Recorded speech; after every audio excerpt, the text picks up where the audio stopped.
امین نظام مالک کائنات نے جس وقت انسان کی تخلیق کی ہے اس دی رہنمائی واسطے پیغمبر بھیجے اور کتاب اللہ نازل کی ہے۔ آخری پیغمبر حضور صلی اللہ علیہ وآلہ وسلم دی ذات پاک ہے اور انہاں نے جڑی کتاب نازل کی ہے قرآن پاک، اے سارے جہان واسطے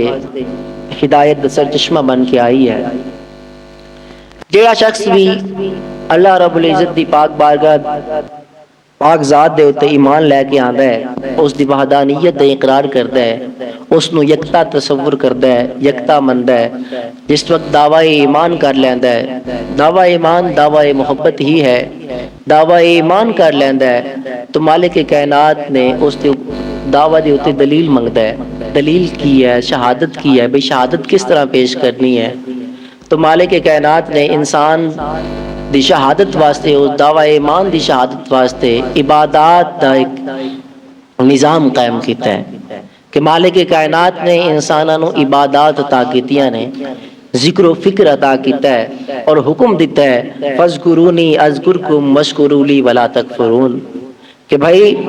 تسی میرا ذکر کرو، میری عبادت کرو، میرا ذکر کرو، میں توڑا چرچا کراں گا،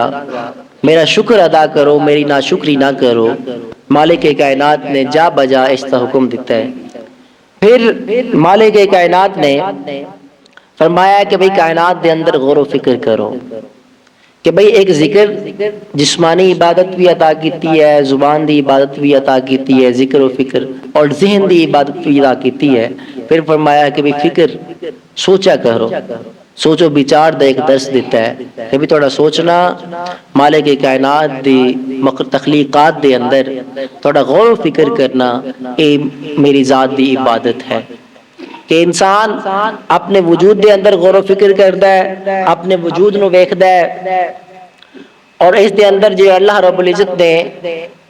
ایک نظام رکھا ہے اس وجود دے اندر، اس تے غور و فکر کردا ہے، ہتھاں نو ویکھدا ہے، ہتھاں دی بناوٹ نو ویکھدا ہے، اکھاں نو ویکھدا ہے، اکھاں دی بناوٹ نو ویکھدا ہے، اس دے اندر غور و فکر کردا ہے کہ بھی او انسان بھی تے ہے نے، سوچدا ہے کہ بھی جنہاں نو اللہ رب العزت نے اکھاں نہیں دتیاں یا جڑے بڑھاپے وچ چلے جاندے نے، اکھ دی نعمت تو محروم ہو جاندے نے، انہاں دے بارے سوچدا ہے کاش کہ اگر او بندہ جس ٹائم محروم ہو جاندا پھر اس نعمت دی قدر دا پتہ چلدا ہے۔ او پہلے سوچدا ہے کہ بھی اللہ رب العزت دی کڈی وڈی نعمت ہے، اکھ کان کڈی وڈی نعمت نے، ذہن سر کڈی وڈی نعمت ہے، ہاتھ پیر سب